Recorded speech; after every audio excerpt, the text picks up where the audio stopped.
¿Sabías que para un judío practicante, comer tocino puede ser tan grave como romper uno de los 10 mandamientos? Así es. Lo que para muchos es solo un desayuno sabroso, para quien vive según la Torá, es una transgresión seria, una impureza que toca el plano espiritual. Pero ¿qué tiene de tan grave la carne de cerdo? ¿Por qué este alimento, tan común en tantos países, es considerado un símbolo de impureza, rechazo y separación de Dios? Hoy vas a entender no solo eso, sino también descubrir los 5 alimentos que los judíos simplemente no pueden comer. Y no es por una tradición ciega o una costumbre antigua, es porque fue el mismo Dios quien lo ordenó. Quédate conmigo hasta el final, porque lo que parece solo una cuestión de comida, en realidad revela una guerra entre lo sagrado y lo profano, entre la obediencia y la costumbre, entre los que viven como todos y los que viven en alianza con el Eterno. Carne de cerdo. Poca gente lo sabe, pero uno de los alimentos más comunes en la mesa de millones de personas en todo el mundo es, al mismo tiempo, uno de los más prohibidos por las leyes alimentarias judías: la carne de cerdo. Y no estamos hablando solo de una cuestión de salud, de gusto o de preferencia cultural. Estamos hablando de un mandamiento divino registrado en una de las partes más sagradas de las Escrituras. Para los judíos que siguen la Torá, comer cerdo no es solo un error nutricional, es una transgresión espiritual. La prohibición comienza con una instrucción directa dada por Dios al pueblo de Israel. En el libro de Levítico, capítulo 11, este capítulo entero está dedicado a clasificar a los animales entre puros e impuros, o en hebreo, taor y tamé. La regla para los mamíferos es clara: solo pueden comerse aquellos que tienen la pezuña hendida, es decir, dividida en dos, y que rumian. El cerdo cumple la primera parte, porque tiene la pezuña partida, pero falla en la segunda. No rumia, no mastica nuevamente el alimento como hacen las vacas o las ovejas. Solo eso ya lo descalifica como alimento permitido. Levítico 11:7 dice: también el cerdo, porque tiene pezuñas hendidas y divididas en dos, pero no rumia, será para ustedes impuro. Y el siguiente versículo lo refuerza aún más: de su carne no comerán, ni tocarán sus cadáveres, serán para ustedes inmundos. Es decir, no se trata solo del acto de comer. El simple hecho de tocar el cadáver del animal ya se considera impureza. Esto muestra el nivel de separación que Dios deseaba que su pueblo mantuviera con respecto a ese tipo de alimento. Y esta prohibición no es un caso aislado. Se repite en Deuteronomio 14, donde Dios nuevamente clasifica los animales permitidos y prohibidos. La enseñanza es clara: el pueblo de Israel no debía alimentarse como cualquier otra nación. Debían tener una conducta alimentaria que reflejara su consagración a Dios. Comer, en este contexto, era un acto espiritual. No se trataba solo de saciar el hambre, sino de mantenerse ritualmente limpio ante el Señor.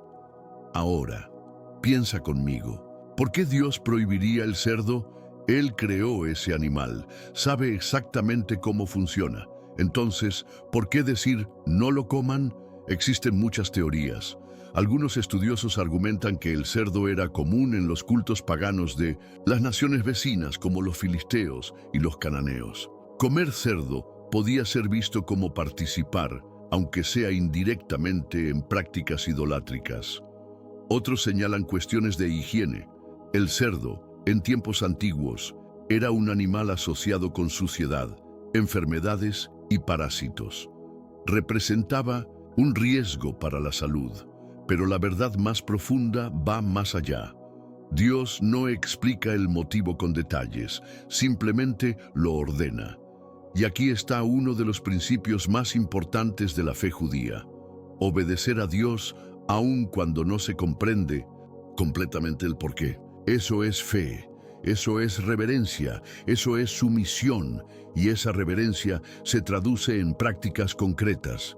Un judío observante no solo evita la carne de cerdo, tampoco consume alimentos que puedan haber sido preparados con los mismos utensilios donde se cocinó cerdo.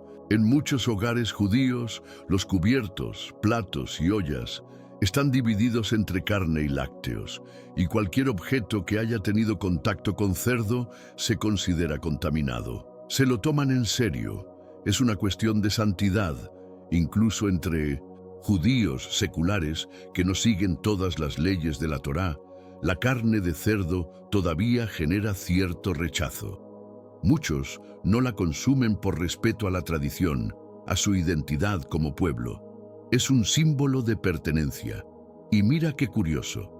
En muchos momentos de la historia, la carne de cerdo fue usada como una forma de persecución contra los judíos. Durante el Imperio Seleucida, por ejemplo, antes de la revuelta de los macabeos, el rey Antíoco IV prohibió la práctica de la fe judía y obligaba a los judíos a comer cerdo para renunciar a su religión. Quienes se negaban eran torturados o ejecutados. Comer cerdo se convirtió en un acto de traición, no solo contra Dios, sino contra el propio pueblo. Esa resistencia aparece incluso en el Nuevo Testamento. Cuando Jesús sana al endemoniado gadareno, los demonios piden entrar en una piara de cerdos. Y cuando entran, los cerdos se lanzan por un precipicio y mueren. El texto está en Marcos 5. Esos animales no estaban allí por accidente. El cerdo, para el público judío de aquella época, ya simbolizaba impureza, algo ajeno al pueblo santo. Hoy, en el mundo moderno, la carne de cerdo está en todas partes. Tocino en el desayuno, jamón en el sándwich, salchichas en la parrillada.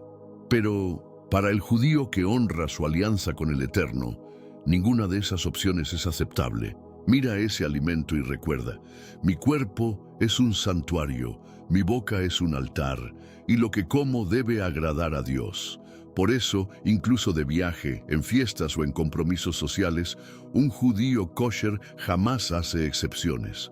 Porque para él, el cerdo no es solo impuro, es un recordatorio constante de que hay un pueblo que vive diferente, que no se somete a la lógica del mundo, que honra los mandamientos, incluso cuando parecen extraños o anticuados.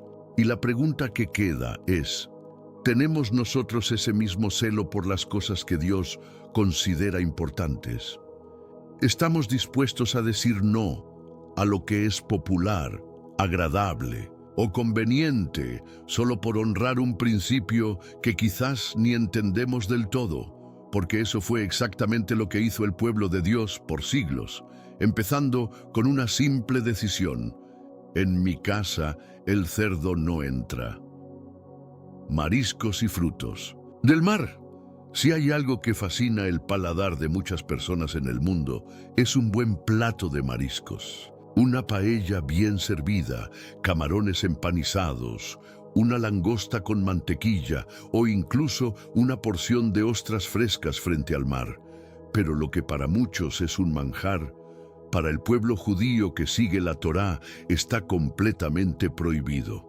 Y una vez más, no es por gusto, alergia o cultura, es un mandamiento, es ley sagrada. La base de esta prohibición también está en Levítico 11, el mismo capítulo que habla del cerdo. Solo que aquí el enfoque pasa del campo al agua. Dios establece una distinción clara entre los animales que viven en mares, ríos y lagos. Solo se consideran puros para el consumo aquellos peces que tienen aletas y escamas. Así de simple. Y ahí está el detalle. Cualquier criatura acuática que no tenga ambas características, escamas y aletas, es automáticamente considerada impura. Eso elimina de un solo golpe al camarón, la langosta, el cangrejo, el calamar, el pulpo, las ostras, los mejillones. Todos esos están prohibidos. No importa el sabor, la cultura o el plato típico. Para el judío observante son inaceptables. Levítico 11:10 lo deja clarísimo. Pero todos los que no tengan aletas ni escamas, en los mares y en los ríos, todos los reptiles acuáticos y todo ser viviente que hay en el agua, serán para ustedes una abominación.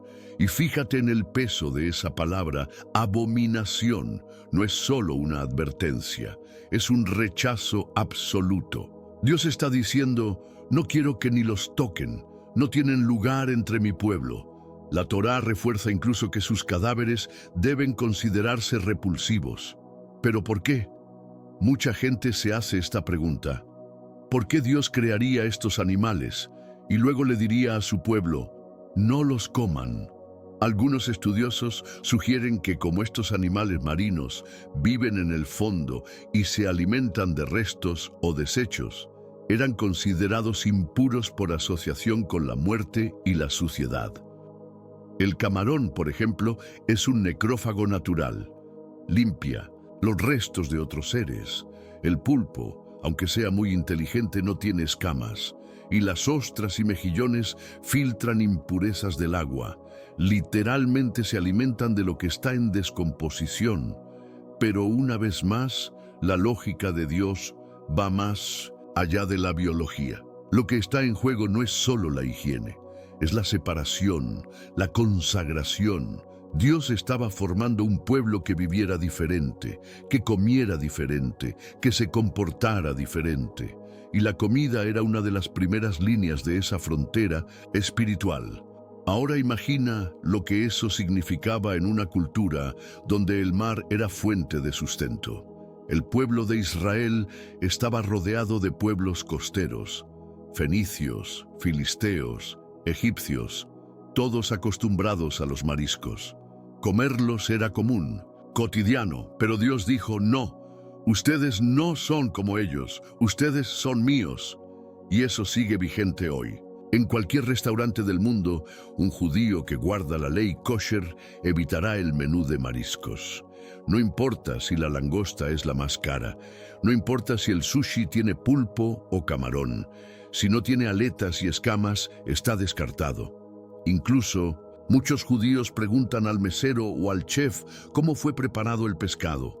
Porque hay especies que tienen escamas al nacer, pero las pierden al ser procesadas. Algunas tienen escamas tan finas que ni se notan. El cuidado es extremo, es una vigilancia constante, como quien sabe que cada detalle importa ante Dios. Y mira qué interesante, esta prohibición tiene tanto peso que hasta los rabinos debaten sobre ciertos peces modernos y cómo clasificarlos. Por ejemplo, hay dudas sobre el bagre, que tiene aletas pero no escamas visibles. Por precaución, muchos prefieren evitarlo, porque cuando se trata de obedecer la Torá, el celo supera el riesgo. Y aquí va lo más profundo, el mar. En la simbología bíblica muchas veces representa el caos, lo desconocido, las tinieblas. ¿Recuerdas Génesis 1? La tierra estaba desordenada y vacía, y las tinieblas cubrían la faz del abismo, y el Espíritu de Dios se movía sobre las aguas. El mar es el lugar donde el hombre no tiene dominio. Y los animales que allí viven, especialmente los que no tienen escamas ni aletas, representan ese mundo inferior, impuro, distante de lo santo. Es como si Dios dijera, yo los saqué de Egipto, los saqué del medio de la impureza. Ahora los alimento con lo que es puro, separado. No vuelvan a sumergirse en lo que ya declaré impuro. Y lo más increíble es que esa práctica, ese cuidado con la alimentación, moldea la identidad de un pueblo. Un joven judío puede vivir en Nueva York, París o Tel Aviv, ser científico, artista, político o empresario. Pero cuando se sienta a la mesa y rechaza con cortesía un camarón, está diciendo con ese gesto silencioso, yo no soy de aquí, yo pertenezco a otro reino. Tengo una alianza con el Eterno. No se trata de fanatismo, se trata de fidelidad. No es ridiculez, es convicción. Es saber que cada decisión, por pequeña que parezca, tiene peso espiritual. Así que la próxima vez que veas un plato de mariscos servido, recuerda, a los ojos humanos puede parecer una delicia, pero a los ojos de Dios puede ser algo que Él rechazó hace miles de años, y quien desea andar en alianza con Él, elige honrarlo incluso al comer. Carnes mezcladas con leche, carne con queso, por ejemplo. Entre todas las prohibiciones alimentarias presentes en la tradición judía, hay una que ha sido observada con un nivel de cuidado extremo a lo largo de los siglos, al punto de volverse uno de los pilares más visibles de la ley dietética kosher. La prohibición de mezclar carne con leche. Para quienes ven esto desde fuera, especialmente en un mundo que lo reduce todo a preferencias personales o cultura culinaria, esta regla puede parecer extraña, excesiva, incluso innecesaria.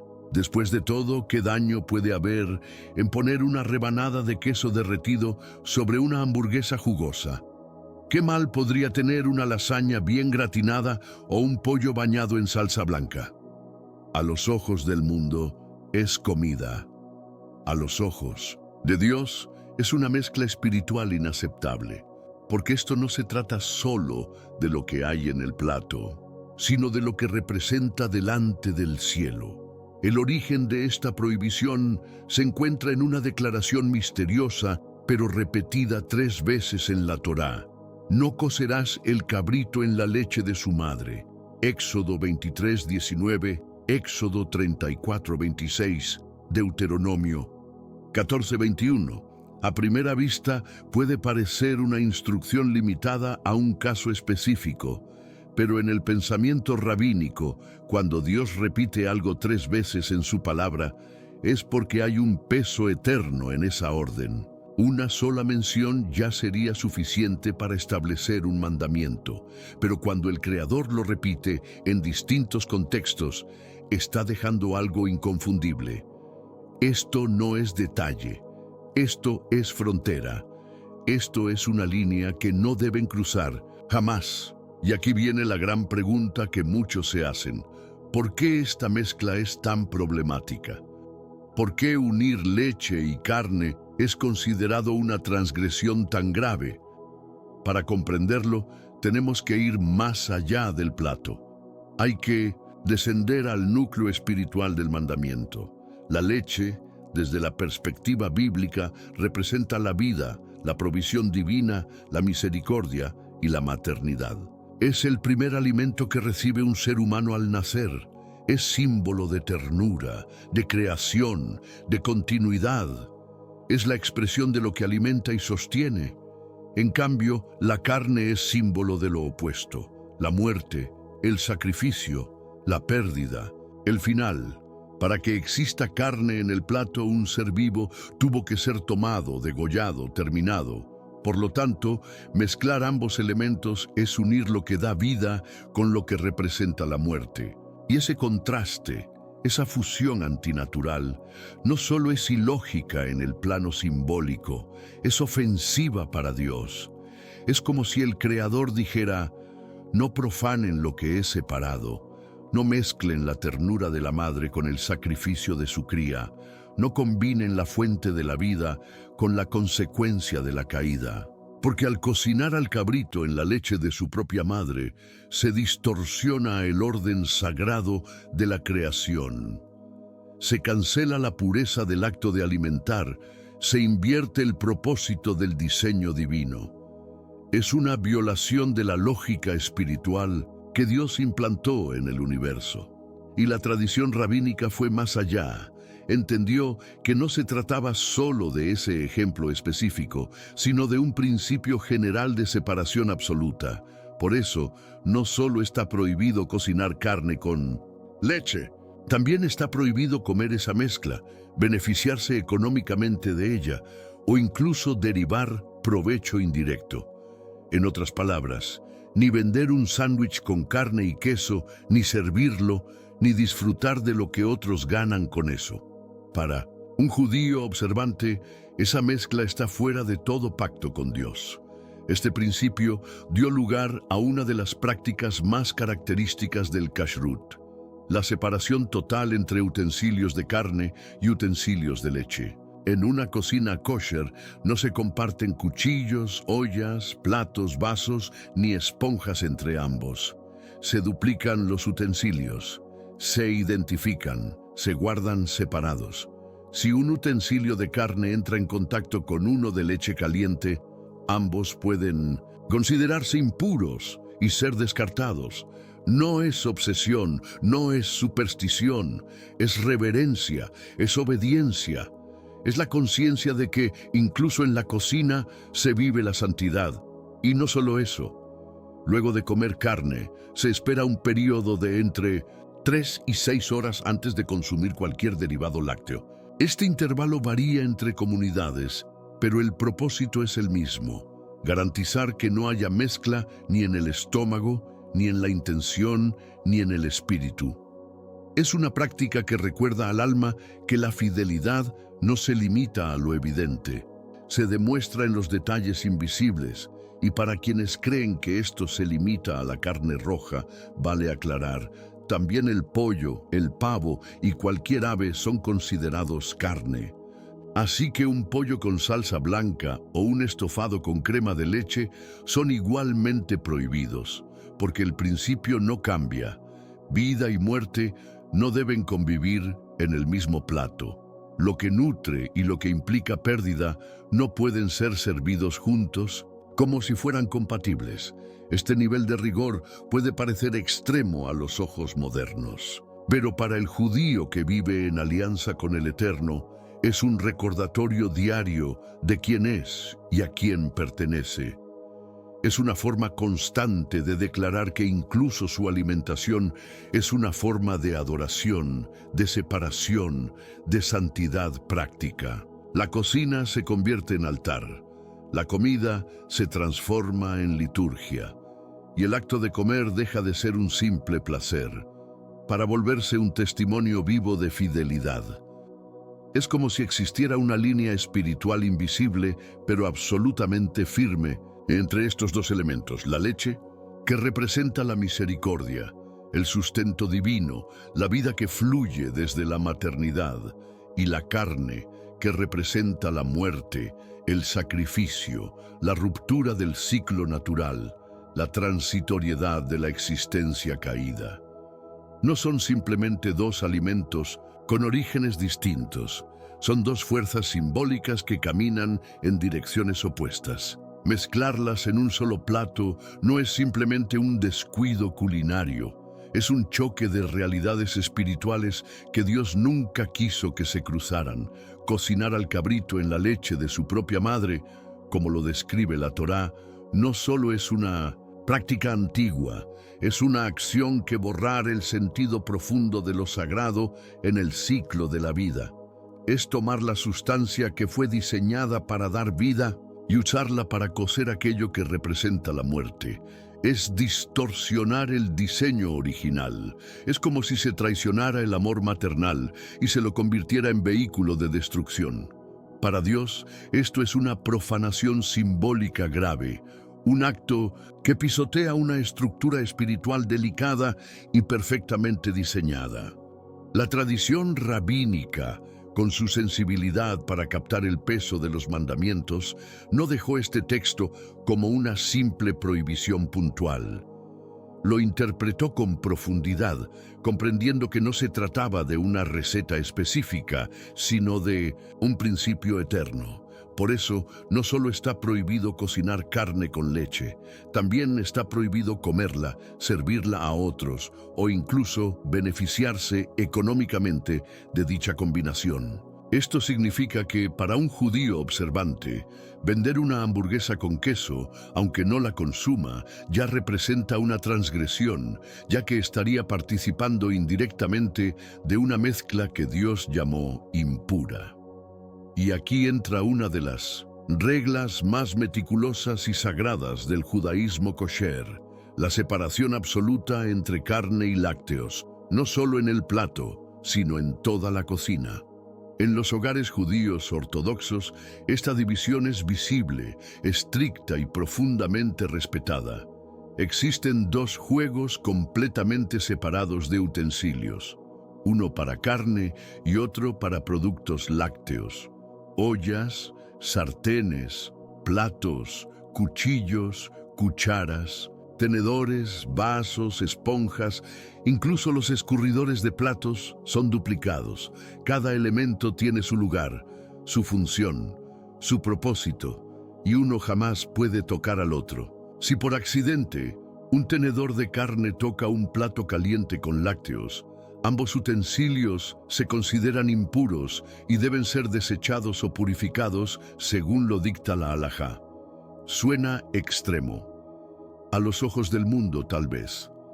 A los ojos de un judío fiel, es obediencia sin negociación. Además, la separación va más allá del espacio físico.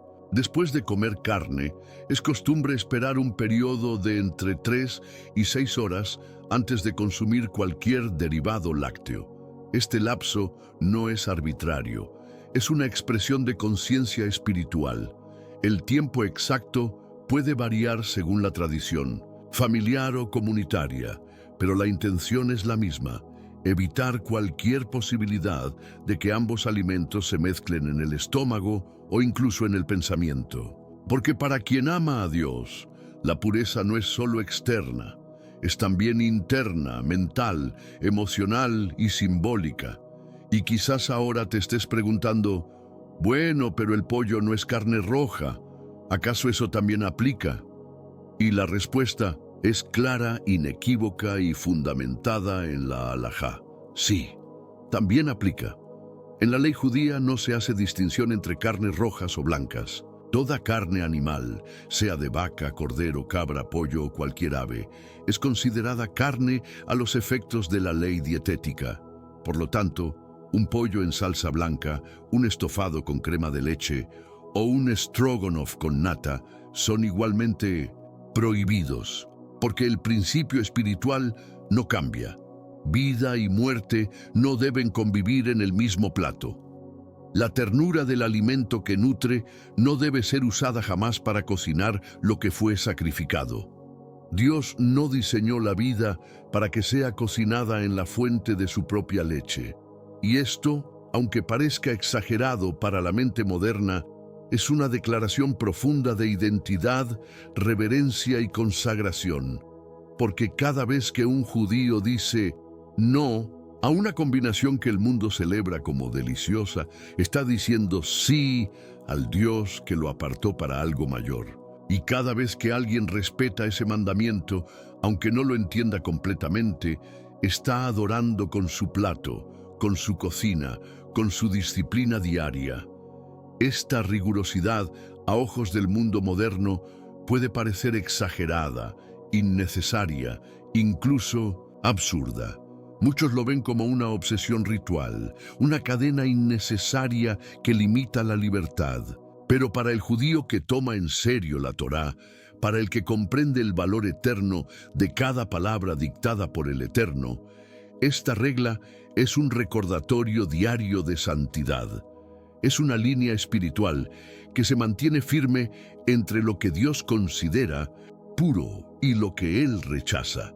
Es como tener un pequeño altar en la cocina. Cada sartén, cada cuchillo, cada elección en la despensa se convierte en una oportunidad de adoración. La comida deja de ser solo una necesidad biológica. Se transforma en una expresión tangible de devoción, un acto íntimo de obediencia, una declaración continua de separación entre lo que es santo y lo que es común. Y hay algo aún más y profundo. Muchos estudiosos, tanto judíos como arqueólogos bíblicos, coinciden en que esta prohibición no fue solamente un principio aislado de pureza ritual. Fue también una forma radical de romper con los sistemas paganos de la antigüedad. Los cananeos, los amorreos y otros pueblos vecinos a Israel practicaban rituales idolátricos que incluían cocinar crías en la leche de sus propias madres. Pero no lo hacían por hambre, lo hacían como actos mágicos. invocaciones espirituales, ofrecidas a sus deidades en ceremonias que buscaban fertilidad, lluvia, poder. Era una práctica mística, cargada de simbolismo oscuro que mezclaba muerte con maternidad, destrucción con fuente de vida. Y cuando Dios prohíbe esta mezcla en la Torá, no solo está protegiendo al pueblo en lo físico, está separándolos espiritualmente de lo abominable. Está estableciendo una frontera que dice: tú no serás como ellos, no participarás de lo que ellos celebran, no pondrás en tu mesa lo que ellos consagran a sus ídolos. Y hoy, siglos después, ese acto aparentemente simple, rechazar una hamburguesa con queso en un restaurante, puede parecer insignificante, pero en la práctica, para un judío fiel a la Torá, es una declaración silenciosa pero poderosa.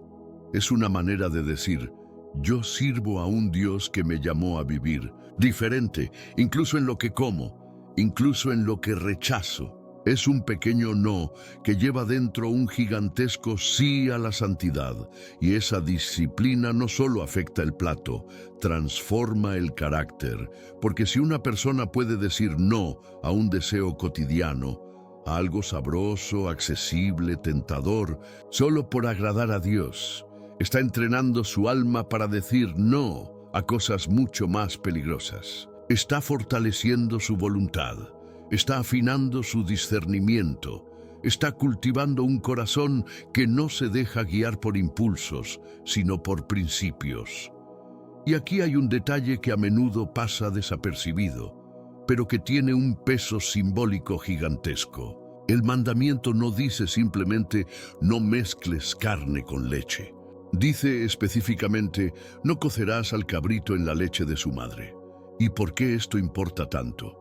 Porque el simbolismo es brutalmente claro. Es como tomar aquello que fue diseñado para dar vida, la leche, y usarlo para dar muerte al fruto que debería alimentar. Es lo opuesto a la creación, es una perversión del amor maternal, una distorsión de lo sagrado, una inversión del orden de la vida. Es convertir un símbolo de ternura en un instrumento de destrucción. Es transformar la bendición en blasfemia, y eso, a los ojos de Dios, no puede pasar inadvertido. Este tipo de inversión espiritual, donde se mezclan cosas que Dios separó, es algo que Él combate de principio a fin en toda la Escritura, porque Él es un Dios de orden, de propósito, de diseño perfecto. Y cuando el hombre decide mezclar lo que el Creador separó, rompe la armonía divina, fractura el equilibrio espiritual del mundo. Por eso, en el fondo, todos los mandamientos alimentarios tienen una raíz en común: el discernimiento. El saber reconocer lo que conviene, lo que edifica, lo que honra a Dios, incluso si parece pequeño, incluso si el mundo lo trivializa. Así que la próxima vez que veas a un judío rechazar ese plato tentador y responder con calma: no, gracias, yo no como carne con leche. No lo juzgues como alguien difícil, complicado o anticuado. Entiende lo que realmente está ocurriendo. Esa persona está recordando quién es. Está recordando a quién pertenece. Está elevando una oración silenciosa en forma de obediencia. Y eso pesa mucho más que el sabor. Eso tiene un eco eterno en el cielo. Animales que no fueron sacrificados según la ley judía, Shechitá. Mucha gente cree, de manera superficial, que seguir las leyes alimentarias del judaísmo se limita a evitar ciertos alimentos conocidos como prohibidos: el cerdo, los mariscos o incluso la mezcla de carne con leche. Y aunque todo eso es cierto, es apenas la superficie de una estructura mucho más compleja, profunda y espiritual. Lo que muchos desconocen y otros simplemente ignoran es que incluso una carne que está claramente permitida por la Torá, como la de res, cordero o pollo, puede transformarse en impura, en inadmisible, en algo prohibido, si no fue sacrificada bajo los parámetros precisos que dicta la ley de Dios. En otras palabras, no basta con saber qué estás comiendo. Lo verdaderamente importante es saber cómo ese alimento llegó hasta tu plato, porque para el pueblo de Israel y para aquellos que desean vivir en pacto con el Eterno, cada paso cuenta, cada detalle importa, cada acción refleja obediencia o rebeldía. Y este cómo del que hablamos no es cualquier procedimiento, es un ritual sagrado, ancestral, profundamente simbólico, que lleva por nombre Shechitá. Y no se trata de una técnica de matanza moderna, industrial o pragmática. Es una práctica espiritual, meticulosa, diseñada por el propio Dios para separar lo santo de lo común, para que incluso el acto de comer esté alineado con su voluntad. La Shechitá es, sin exagerar, uno de los pilares más delicados y exigentes del Kashrut. Se trata del método bíblico de sacrificio animal que garantiza no solo la pureza del alimento, sino también la santidad del proceso entero. Es la diferencia entre una carne aceptable ante los hombres y una carne aceptable ante Dios. Y aquí no hay lugar para improvisaciones. El acto de realizar la Shechitá solo puede ser ejecutado por un shochet, que no es simplemente un carnicero entrenado. El shochet es, en cierto sentido, un ministro del sacrificio. Un hombre que debe ser judío, piadoso, temeroso del Eterno, profundamente instruido en la halajá, la ley judía, y además examinado, aprobado y supervisado por una autoridad rabínica reconocida. Su trabajo no es físico, es espiritual. Su cuchillo no solo corta carne, corta el vínculo entre la vida y la muerte con manos santas, porque cuando se derrama sangre sin temor, se profana lo que Dios diseñó como sagrado. Y el objetivo de la Shechitá no es simplemente matar de forma rápida, sino hacerlo con dignidad, con compasión, con respeto total por la creación. En este proceso se utiliza una cuchilla especial, conocida como chalaf, que debe estar perfectamente afilada, sin la más mínima imperfección. No puede tener muescas, ni estar dentada, ni mostrar señales de desgaste. Debe deslizarse de forma precisa y suave, haciendo un solo corte rápido, limpio y profundo en la garganta del animal, que secciona simultáneamente la tráquea y el esófago. Este corte interrumpe instantáneamente el flujo de sangre y oxígeno al cerebro, produciendo una muerte inmediata y sin sufrimiento prolongado. ¿Y por qué todo esto importa tanto? Porque, según la Torá, el sufrimiento del animal en el momento de la muerte transfiere una impureza espiritual a su carne. Y eso no es un dato técnico, es una revelación, es una advertencia del cielo, porque en la lógica divina, el respeto por la vida no termina cuando se necesita alimento. Al contrario, justo ahí comienza el verdadero temor de Dios. El acto de sacrificar, según la Shechitá, no es un trámite.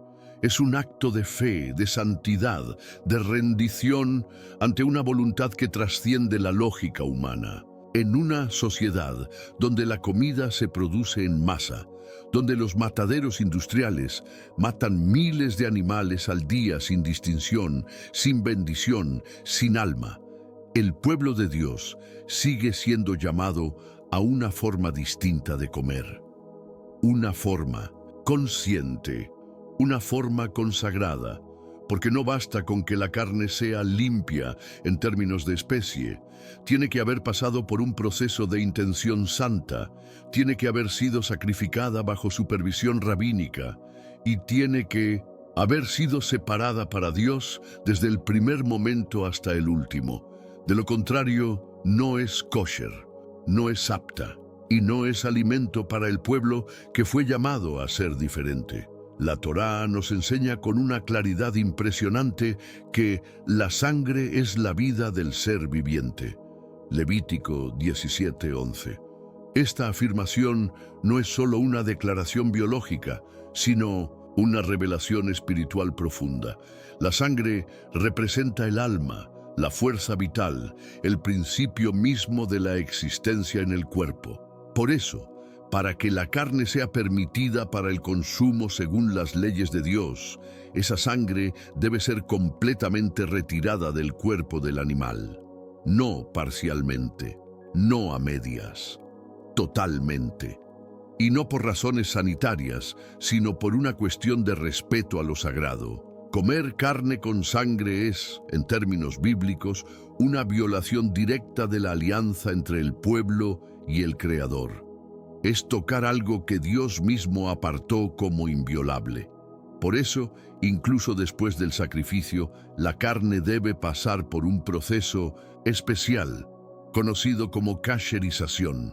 Este procedimiento incluye un lavado meticuloso, el salado cuidadoso de la carne y un tiempo específico de reposo para garantizar que toda sangre remanente sea eliminada. Solo entonces, esa carne está lista para ser puesta sobre la mesa de alguien que honra la santidad de Dios, incluso en su alimentación. Y ahora piensa en esto con seriedad. Aunque el animal sea permitido, como una vaca o un pollo, si fue sacrificado de manera industrial, bajo métodos mecánicos, automáticos, sin intención espiritual, esa carne no es kosher. No importa si luce fresca, no importa si está empacada al vacío, con fecha reciente y apariencia impecable. Para la ley judía, y sobre todo para el corazón obediente, esa carne es impura, porque fue obtenida fuera del pacto, fuera de la shechitá, fuera del patrón que Dios estableció para su pueblo. En otras palabras, no pasó por el filtro divino, no fue apartada. Y si no fue separada, no puede ser considerada santa. Por eso, los judíos que realmente viven bajo la kashrut no compran carne común en el supermercado, aunque sea carne de pollo o molida. No basta con que sea de animal permitido. Debe llevar la certificación kosher, que es más que una etiqueta, es una garantía espiritual. Esa certificación asegura que la shechitá fue realizada correctamente, que el proceso fue supervisado desde el inicio hasta el final y que todos los detalles fueron respetados según la halajá. Porque no estamos hablando de una simple inspección en técnica. Estamos hablando de una cadena de responsabilidad espiritual que va desde el animal en vida, pasando por el shochet, la cuchilla, los utensilios usados, el entorno de trabajo, el almacenamiento, en todo. Absolutamente todo debe estar bajo vigilancia rabínica, y si en cualquier etapa del proceso algo falla, todo el lote puede ser descartado. No por exigencia humana, sino por fidelidad a un Dios que no negocia con la impureza. Ahora, detente un momento e imagina lo que esto significa para la vida diaria de un judío observante. Él no puede simplemente salir a la calle, entrar a cualquier carnicería y comprar lo que vea. No vive con la comodidad de la mayoría. Tiene que planear sus compras, buscar proveedores específicos, a veces en otras ciudades, y muchas veces pagar precios más altos. Pero no lo hace por capricho, lo hace con gozo, con gratitud, con firmeza, porque para él, obedecer a Dios vale infinitamente más que la conveniencia. Cada peso extra que paga es una inversión en la fidelidad. Cada kilómetro recorrido es una declaración silenciosa. Señor, tu voluntad vale más que mi comodidad. Y esta obediencia cotidiana también tiene un simbolismo profundo. Cuando un judío decide no consumir carne que viene de mataderos mecánicos, está diciendo: no participo en sistemas que banalizan la vida. No se alimenta de procesos fríos, sin alma, sin conciencia. La shechitá es una forma de declarar al mundo: sí, necesito alimentarme, pero lo haré con reverencia, con respeto por la creación de Dios, y bajo sus reglas, no las del hombre. Porque en el judaísmo, hasta el acto de comer puede ser una forma de adoración o una forma de rebeldía, y quien ama al Eterno escoge la adoración, aún en lo cotidiano. Y esta conciencia no es algo nuevo, viene de lejos, viene del templo de Jerusalén, donde los sacrificios eran ejecutados bajo los mismos principios de respeto, pureza y precisión. El sacerdote no podía simplemente matar un animal. Tenía que estar limpio, consagrado, en paz con Dios, usando herramientas adecuadas, realizando cortes exactos, siguiendo protocolos divinos, porque la vida, incluso la de un animal, era tratada con solemnidad. No se derramaba sangre por rutina. Se hacía como parte de un proceso espiritual profundo, con sentido, con temor, con reverencia. Hoy, cada vez que un judío honra la Shechitá, él no solo está comiendo carne permitida, está recordando todo ese legado, está trayendo a su mesa una herencia espiritual milenaria. Cada bocado kosher es fruto de un proceso que no solo alimenta el cuerpo, sino también el alma. Es un acto de santificación, de obediencia consciente, de fidelidad práctica. Comer deja de ser algo automático, se convierte en una extensión del altar, una extensión de la fe. Por eso, la carne no kosher no tiene lugar en muchos hogares judíos. No importa si se parece, no importa si viene del mismo animal, no cruzó la puerta de la santidad, no fue consagrada, no fue separada para Dios. Y el pueblo de Dios solo come lo que fue separado, lo que fue declarado puro, lo que fue tratado con la dignidad que el Creador exige.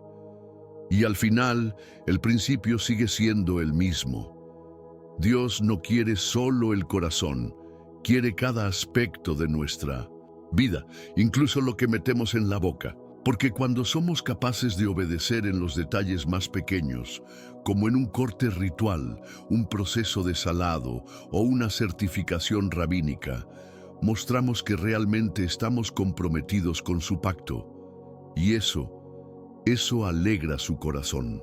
Eso manifiesta al mundo que hay un pueblo que vive diferente, porque sirve a un Dios que es santo. Insectos y reptiles. Si hubo alguna categoría dentro del mundo animal que Dios dejó categóricamente fuera del menú del pueblo de Israel, fue esta: los insectos y los reptiles. Y no estamos hablando de una mera sugerencia alimentaria, ni de una recomendación sanitaria, ni mucho menos de un capricho religioso sin fundamento. Estamos hablando de una decisión deliberada, contundente y espiritualmente estratégica.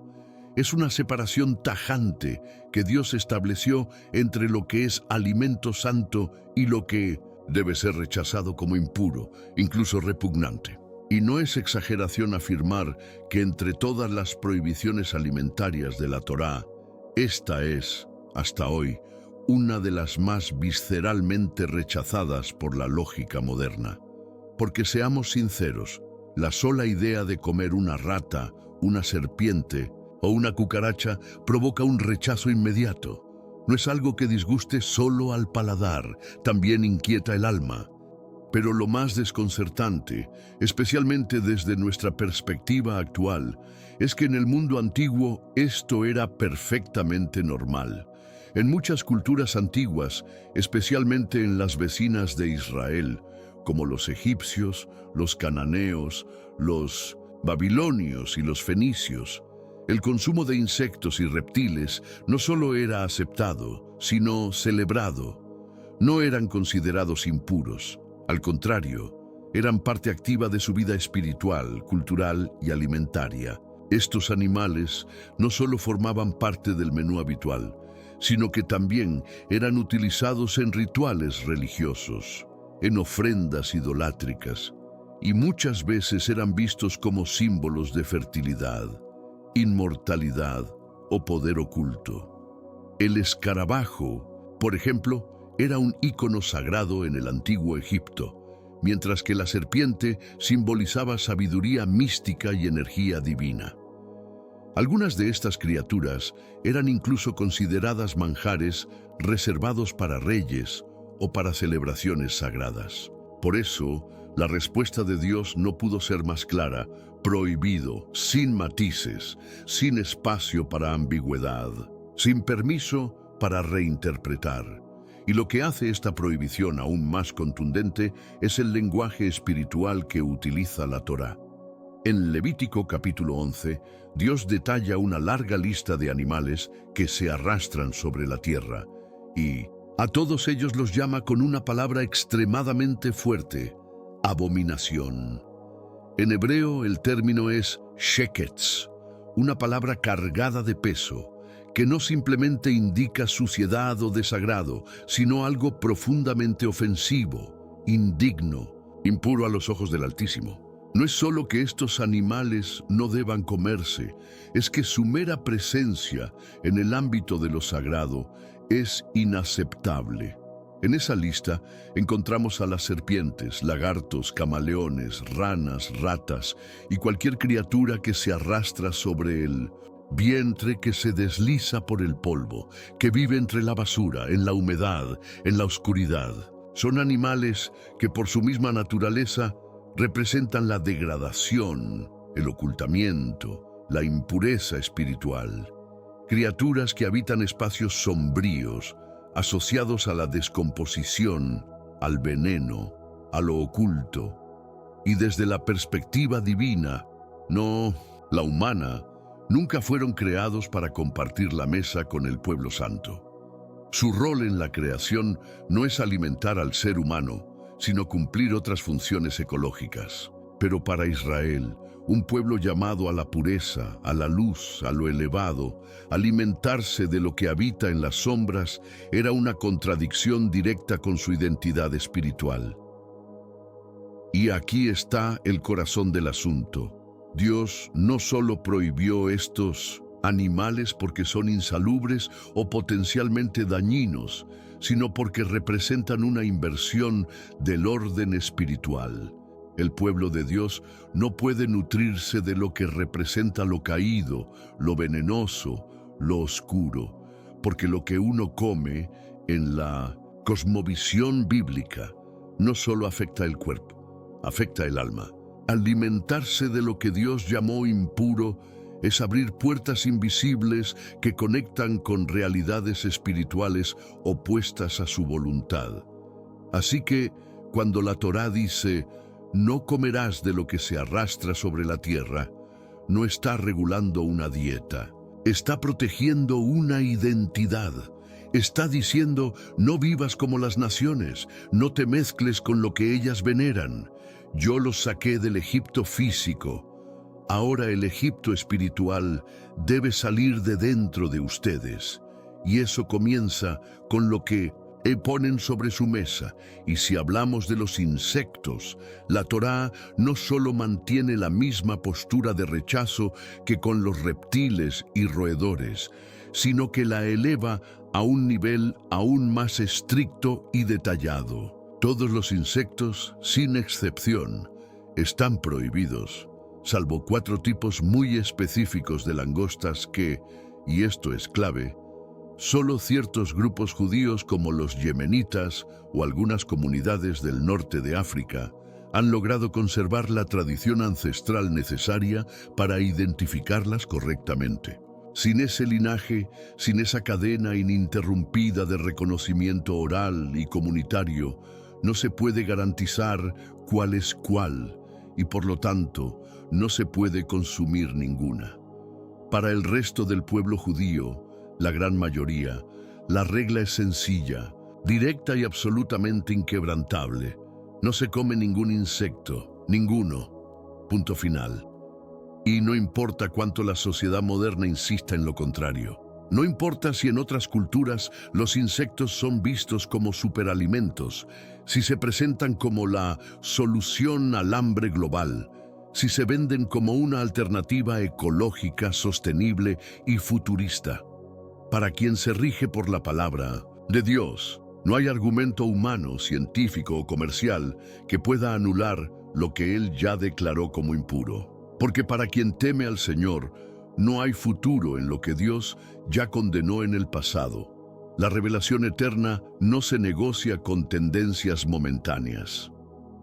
En Levítico 11, 20, 23, la Torá hace una mención específica a los insectos voladores, describiéndolos como criaturas con alas que caminan sobre 4 patas. Aunque pueda parecer confuso a la vista moderna, dado que los insectos tienen 6 patas, el lenguaje bíblico está enfocado en la forma en que se desplazan, apoyándose principalmente en 4 extremidades. En este pasaje, Dios permite únicamente ciertos tipos de saltamontes, las langostas de las que hablamos, pero todas las demás criaturas de este tipo son consideradas ritualmente impuras y por lo tanto completamente prohibidas para el consumo. No hay margen de error, no hay ambigüedad, no hay depende del contexto. Dios fue claro, y cuando Dios habla con claridad, el alma que le teme escucha y obedece sin condiciones. Y aquí surge una pregunta común, especialmente en quienes observan estas leyes desde fuera. ¿Pero por qué tanto rigor? ¿Qué tiene de malo un saltamontes, una lagartija, un escarabajo? Y la respuesta, una vez más, no se encuentra en la biología, aunque ésta también tenga su lugar. Sí, es cierto que muchos de estos animales portan bacterias, viven en lugares insalubres, transmiten enfermedades y habitan ambientes degradados. Pero esa no es la raíz del asunto. La verdadera razón es espiritual, simbólica, teológica. Para Dios, lo que se arrastra, lo que se esconde, lo que se desliza entre los escombros, es una figura de lo bajo, de lo impuro, de lo caído. Son criaturas que representan en su comportamiento, en su hábitat, en su forma de existir, lo opuesto a lo que Él diseñó para su pueblo: altura, pureza, dignidad, consagración. El pueblo de Israel no fue llamado a vivir como el resto de las naciones. Fue llamado a caminar diferente, a mirar diferente, a elegir diferente. Fue llamado a la distinción. Y en esa distinción, la mesa tiene un rol central. Porque lo que uno consume no solo nutre el cuerpo, también define la identidad. Comer lo que el mundo pagano come, aunque parezca algo pequeño o irrelevante, es dar un paso sutil pero decisivo hacia la confusión, hacia la ruptura de la pureza, hacia el debilitamiento de la alianza. Dios no entregó estos mandamientos para complicar la vida o restringir el placer como algunos suponen. No, Él los dio como parte del diseño de un pueblo que vive en pacto, que refleja su santidad incluso en los detalles más cotidianos, porque para el Señor la mesa no es un lugar neutro, es un altar, un lugar de encuentro, un espacio espiritual donde se honra o se desprecia su nombre. Y lo que se coloca en ese altar, el plato, la copa, el alimento, debe ser digno del Dios que habita en medio de su pueblo. Así que no se trata solo de evitar insectos por asco o por higiene. Se trata de algo mucho más profundo: obedecer al Creador hasta en lo más pequeño. Porque quien es fiel en lo poco será fiel en lo mucho, y quien cuida lo que pone en su boca está mostrando que también quiere cuidar lo que sale de ella. Palabras, votos, oraciones, alabanzas. En muchas culturas antiguas que rodeaban a Israel, especialmente entre los egipcios y los cananeos, los reptiles e insectos no solo eran aceptados, sino incluso venerados. Eran vistos como símbolos de divinidad, de misterio, de poder oculto. El escarabajo, por ejemplo, era considerado sagrado por los egipcios, un ícono de renacimiento y eternidad. La serpiente, aún más poderosa en la simbología, representaba fuerza espiritual, autoridad mística, conexión con lo sobrenatural. Así que comer estos animales, lejos de ser una simple elección exótica, era participar, aunque fuera de manera indirecta, en un sistema espiritual contrario a Dios, un sistema que el Señor ya había rechazado, condenado y expuesto como impuro. Por eso, cuando la Torá dice con firmeza, no comerás nada de lo que se arrastra sobre la tierra, no es una recomendación de salud ni una observación cultural. Es una orden divina de separación. Es como si Dios dijera, no adoptes lo que las naciones hacen, no imites sus prácticas, no traigas a tu mesa lo que ellos ofrecen a sus ídolos. Yo los saqué de Egipto con mano fuerte, y ahora Egipto necesita salir de dentro de ustedes, incluso en lo que comen. Y aunque hayan pasado siglos, ese mensaje sigue vigente hoy. Observa con atención lo que está ocurriendo en el mundo moderno. Cada vez más, la industria alimentaria está normalizando el consumo de insectos, grillos en polvo, larvas deshidratadas, barras energéticas con hormigas trituradas, todo disfrazado bajo etiquetas de sustentabilidad, eficiencia proteica y nutrición del futuro. Pero la palabra de Dios no ha cambiado, no se ha actualizado para seguir las tendencias, no se ha modernizado para complacer la cultura. El mandato sigue firme como en el desierto. No los toquen, no los coman, no se contaminen con estas criaturas, porque, en el fondo, esto revela un patrón espiritual peligroso. El mundo empuja constantemente al pueblo de Dios a cruzar líneas que el Eterno ya trazó con fuego. Nos seduce con lógica ecológica, con presión cultural, con argumentos científicos. Nos dice que no hay problema, que todo es cuestión de evolución alimentaria, pero la voz del cielo sigue resonando a través de los siglos. Shon, santos, porque yo soy santo. Y esa santidad no empieza solo en el templo, no se limita al Shabbat o a las fiestas bíblicas, se manifiesta también en lo cotidiano, en el plato, en la cocina, en el supermercado, porque como ya vimos, comer no es solo nutrirse, es un acto espiritual, es una decisión de pacto, y la mesa de aquel que sirve al Señor no puede estar llena de lo que Él ha llamado abominación. Por eso, incluso los detalles más pequeños, como la posible presencia de fragmentos de insectos en alimentos procesados, son tomados con extrema seriedad en el mundo kosher. No es paranoia, es santidad.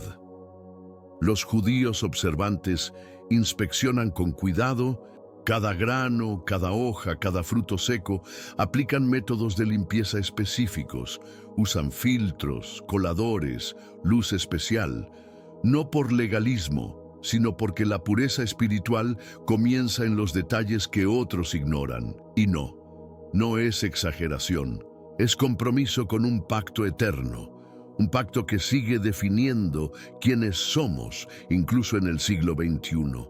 Porque el pueblo de Dios no acepta todo, no come todo, no toca todo. Cuando decimos no a un plato impuro, estamos diciendo sí a algo infinitamente mayor, a la presencia de Dios, a su propósito, a su voluntad, a una vida que honra lo eterno en lo más cotidiano.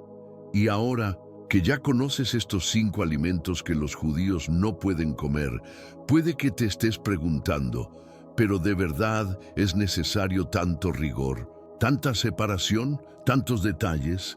Y la respuesta es simple, pero cargada de peso espiritual. Sí, porque obedecer a Dios en los pequeños detalles es una forma poderosa de expresar amor, respeto y reverencia. Para el mundo moderno, todo esto suena como exceso, como religión antigua, como fanatismo. Pero para quien entiende el valor de una alianza con el Dios viviente, cada regla es un regalo, cada restricción es protección, cada límite es una expresión de intimidad. Porque al final, cada elección en la mesa es una manera de decir, Señor, te pertenezco, aún en lo que como, quiero agradarte. Estas prohibiciones no son una dieta. Son señales visibles de una identidad invisible.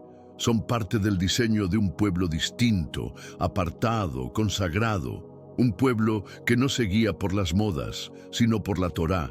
Y tú puedes estar seguro En un mundo donde la confusión reina, donde la oscuridad se disfraza de luz, donde lo impuro se presenta como progreso.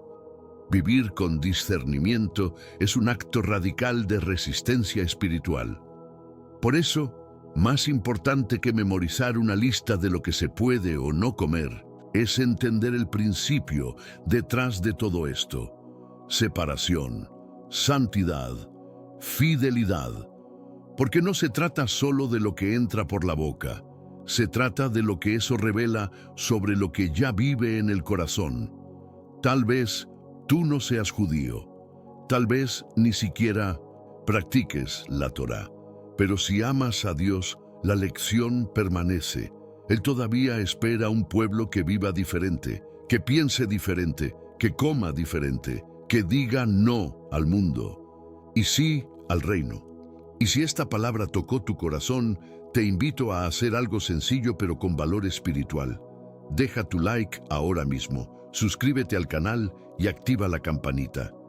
No es solo para apoyar este contenido, es para asegurarte de que seguirás recibiendo mensajes que no endulzan la verdad, sino que la proclaman con claridad, con amor y con profundidad.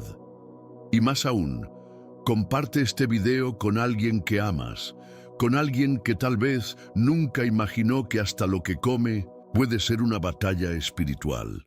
Tú puedes ser la puerta que conecte la tradición con la revelación.